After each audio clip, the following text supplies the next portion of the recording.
Hi, I'm Alan Moses, and first of all, I'd like to thank Burton and Imran for giving me the chance to tell you guys about some of the research we've been doing to try to make image analysis methods generalizable so they can be applied to new data and answer new questions. So I'm going to tell you guys today, first of all, about the kinds of questions that we've been asking, which are mostly basic cell biology questions, and that a lot of the data analysis approaches are centered around features and classifiers. I'm going to tell you then about our approach to actually learn features from the data, a technique that we call paired cell inpainting, which is a kind of a self-supervised deep learning technique. And then I'm also going to tell you a little bit about what I call the change detection problem and how this relates to issues with classification out of sample. And I'm going to suggest that unsupervised approaches are the way forward here, but again, I won't have time to tell you about that today. And I should just say, as you guys can already see, Alex Liu is a PhD student in my group, is really an expert, and he is really the one leading these projects, and really outstanding student that I've been fortunate enough to have in the group. So the background that I want to just make sure everybody is on the same page is that proteins go all over the cell, and the kind of data that we're working with is where we have proteins either tagged with a fluorescent protein or stained with antibodies, and they go in lots of different patterns, and we usually have the cell marked with some other markers, either whole cell marked or different components of the cell marked, and those markers are going to be the same. And the structure of the data that we're really going to be interested in is where thousands of proteins have been tagged or stained with antibodies, and then really the important technique here is that development of automated microscopy and genetics, so that we can rapidly image these thousands of cells, thousands of different proteins, and try to understand their localizations in the cell.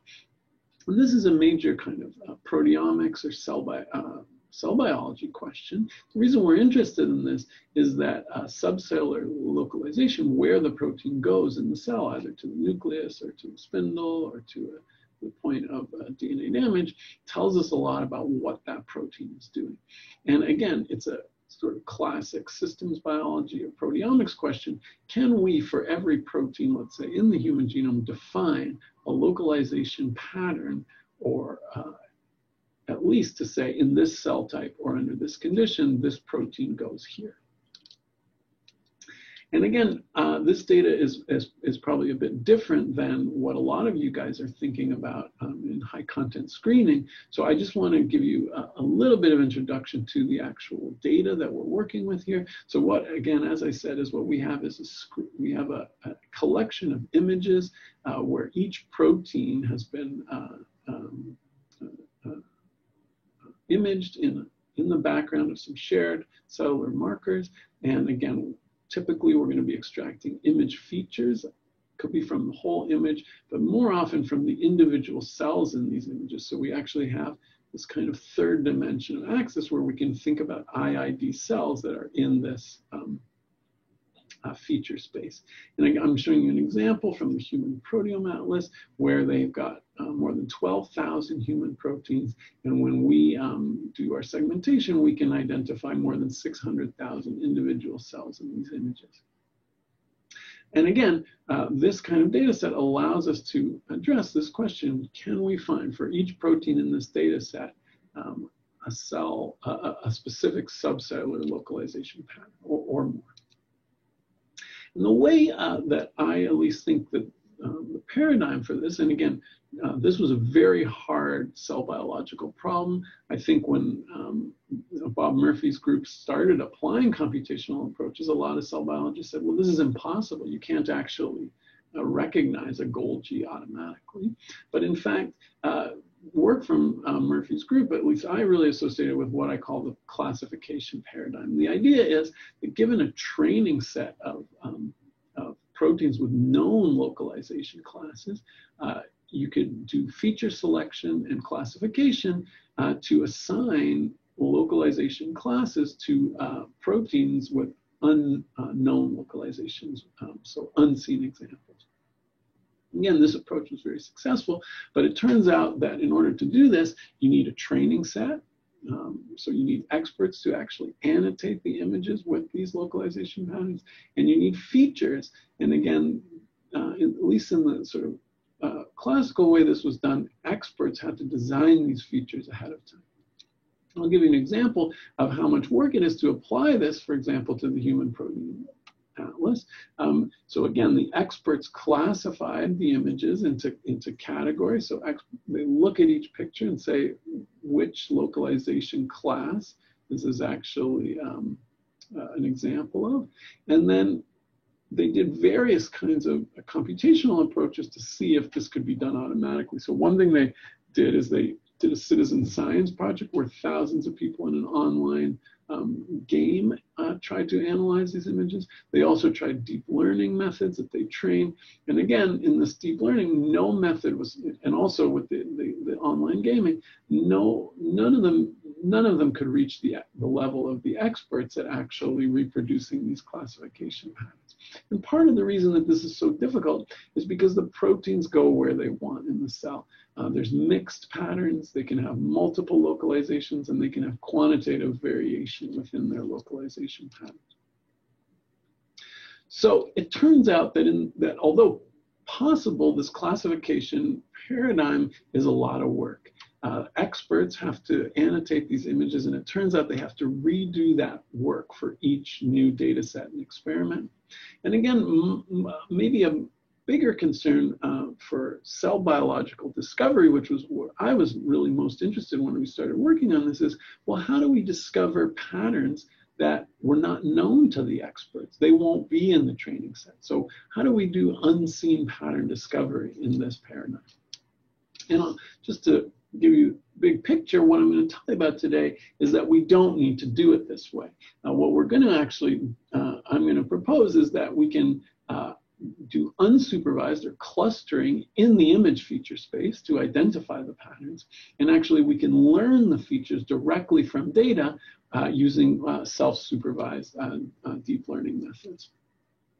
So I'm going to start with the self-supervised deep learning method. So what does this mean? The idea here is that we're going to train a neural network to solve a task that is not necessarily the task we are interested in solving, but that's going to ensure that the neural network learns the kind of things we want it to learn. Okay, and again, around the time we started this project, people were giving these examples of in-painting as a way to train the neural networks to do this. So for example, if you gave a human artist this picture, and asked them to fill in the missing part of the picture, the person drawing would have to know about windows, they'd have to know about doors and signs in order to fill this in correctly. And the same intuition goes that if we can train a neural network to fill in the missing part of this picture, well, the neural network would have to have recognized that in this picture there are doors, there are windows, and there are signs. So that's the inspiration of how we can train a neural network without actually telling it in advance what's in the picture, but by evaluating how well it does is filling in some missing part of the picture. And that's what's called an in-painting idea. So we adapted this in-painting approach to microscopy images and define what we call paired cell in-painting. So our idea here was to show the neural network one cell where we give it all the channels of interest, and then show it another cell from the same image, but hide from the neural network the actual subcellular localization pattern of interest. And we reasoned that if the network could learn to look at one cell in the image and draw on the pattern onto another cell, it must be very good at recognizing what pattern was actually in this image. Okay, and again, what we're doing here to adapt this method is we're exploiting the structure of our microscopy data where we know that cells in the same image usually have similar localization patterns. And again, we don't need to say in advance what that localization pattern is. And again, it's not 100% true that all the cells in the same image look similar, but it turned out to be close enough that the model could learn this very well. Again, here's the actual structure of the neural network that we're doing. So we've got this encoder of the source cell, an encoder of the cell that we're going to paint in, and a decoder of these that's actually going to draw the pattern. And I'll just show you very quickly some examples of this. The neural network can actually learn to do this. Here's examples of the channels from source cells. Here's the channels from the target. And here you can see that the neural network is learning to paint on these very different patterns onto cells. Okay, and again, when we actually use this, we're not interested in actually the drawings created by the model, but what we're interested in is how the model has extracted the information about what pattern this is and into some kind of a feature representation. And without belaboring it, we could show that this feature representation learned by this model could do better than other kinds of features like transfer learning, or even the specifically expert design features that we designed in my lab to analyze this actual data set.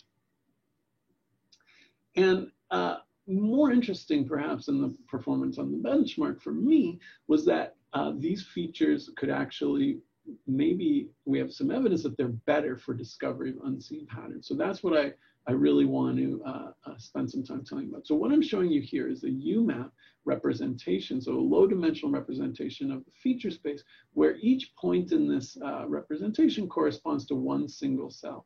And again, these are cells from a labeled single cell benchmark that was put together by Yolanda Chan and when she was back at the University of Toronto.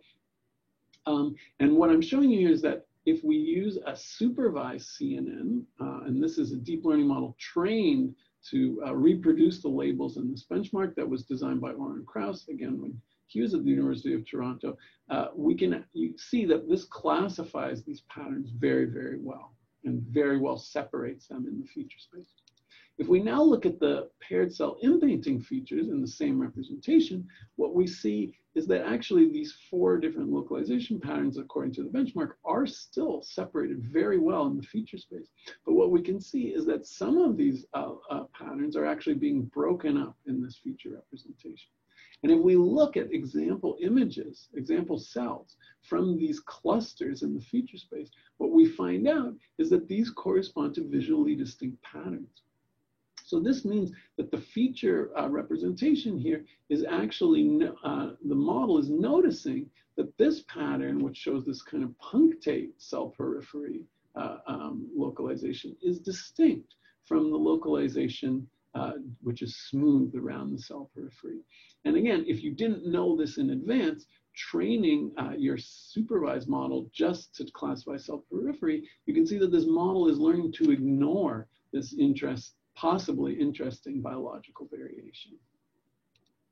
And we also could show that this actually makes a difference in practice. So here's an actual unsupervised analysis in the feature space of the 12,000 human proteins in the Human Proteome Atlas. And what I'm showing here is that, as we saw in the previous figure from the yeast benchmark, these human cells that are both showing speckles patterns, if an expert were to annotate them, are divided into 2 distinct clusters in this unsupervised analysis.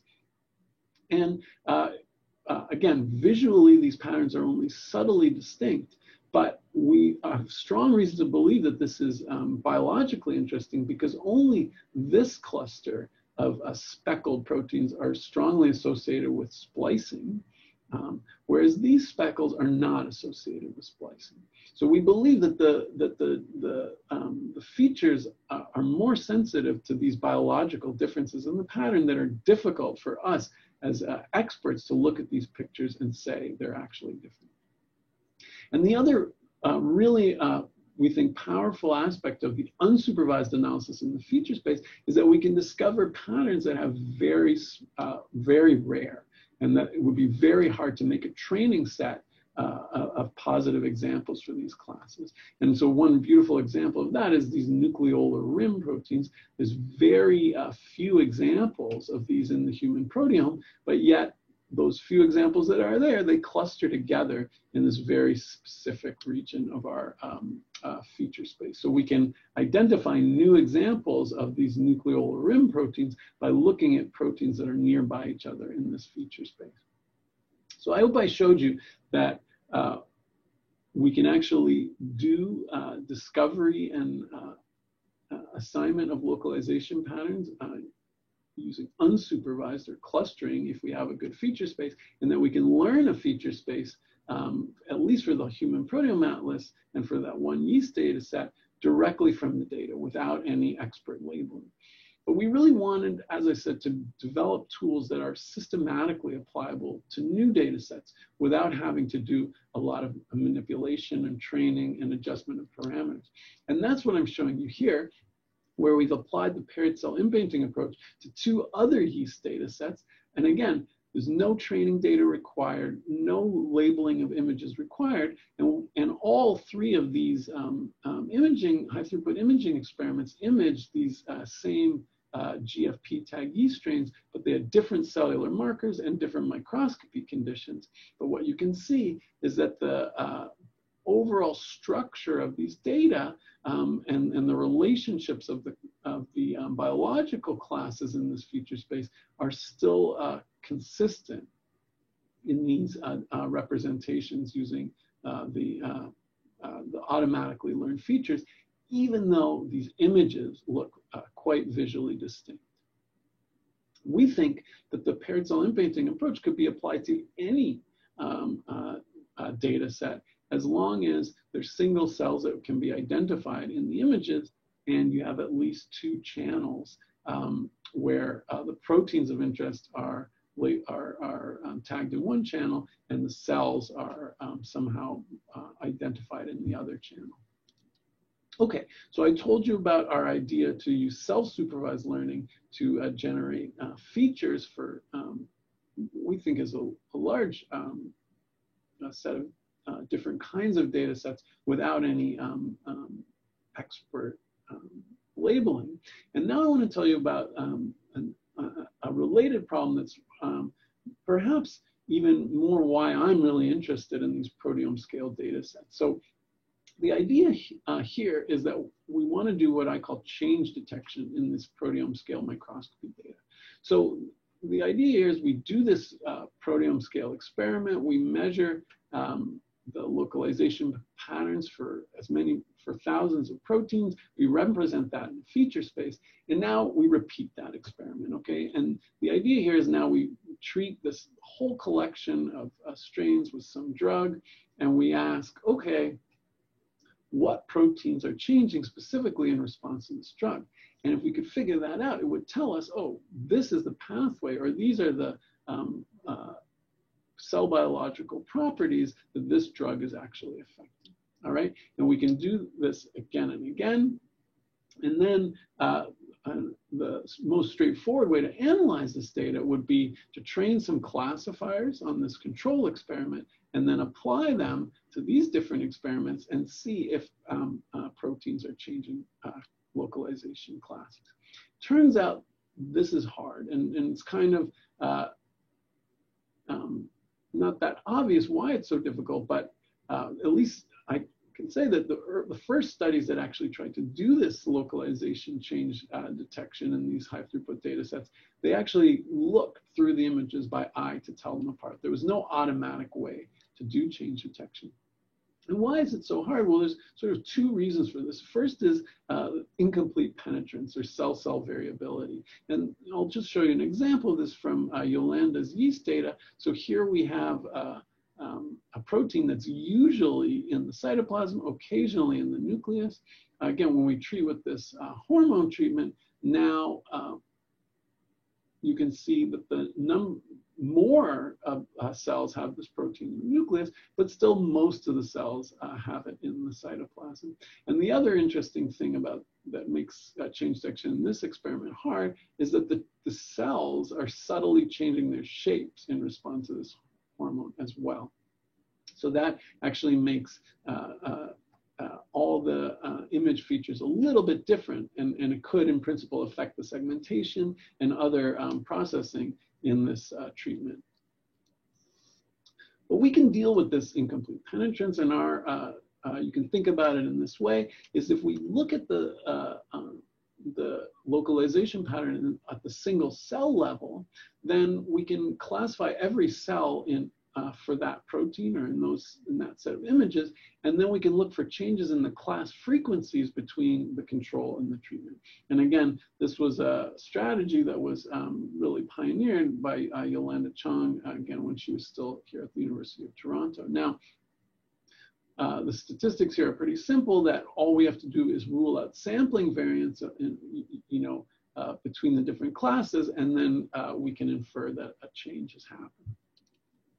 So we decided to actually assess how well does this actually work in a very simple controlled experiment. And again, this we did with Webke Schurman and David Andrews over at Sunnybrook Research Institute. The idea here was, well, we took 7 mouse cell lines, each of which could be stained with one marker or tagged with one localization class, okay?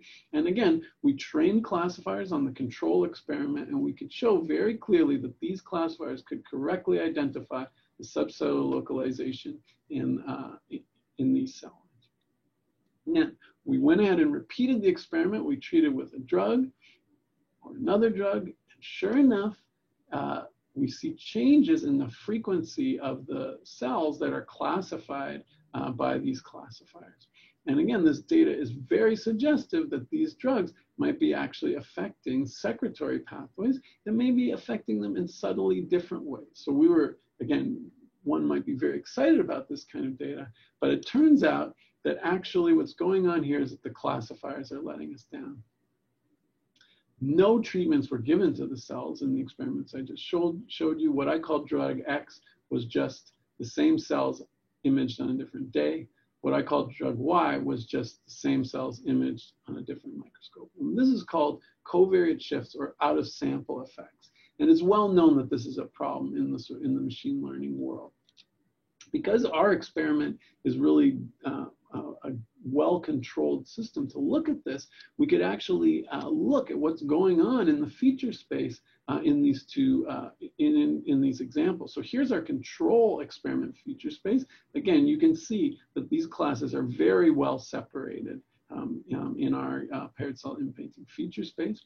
And then what happens is when we do this experiment on a different day, now these two classes actually seem somehow much closer together. The interesting thing is that they're still well separated. So in principle, a classifier could tell these apart, but somehow the classifier that was trained on the control is letting us down, and some of these cells must be crossing some kind of decision boundary in the feature space. So what we could show is that, in fact, classifiers overall tend to be unreliable on new data sets. And so we released actually this data set of mouse cell images. All the as I said, all the classifiers we tested turned out not to be very generalizable. And again, we released this data with the hope that people could work on this problem. One approach is, well, can we think about machine learning approaches? Can we improve the way the models are learning to make classifiers more robust? My suggestion, as maybe you could already guess based on the theme today, is that actually what we should be thinking about is unsupervised change detection. How do we look at the feature space and find the changes without having to train the classifier? I don't have time to tell you about how we're doing that today, but I do need to acknowledge especially Yolanda, who really got me excited and interested in all of this work when she was back at the University of Toronto, our collaborators at Sunnybrook Research Institute. I didn't mention Marzieh, who is really been an inspiration to get us into the latest and greatest in deep learning methods. Most of the research that I told you about today was done by one really outstanding grad student, Alex Liu, who is wrapping up his PhD. Amy Liu also helped out with a lot of these experiments, and the really project was started actually by a graduate student, Louis Francois, many years ago now. So with that, I'll stop, and I hope we can have some kind of interesting discussion.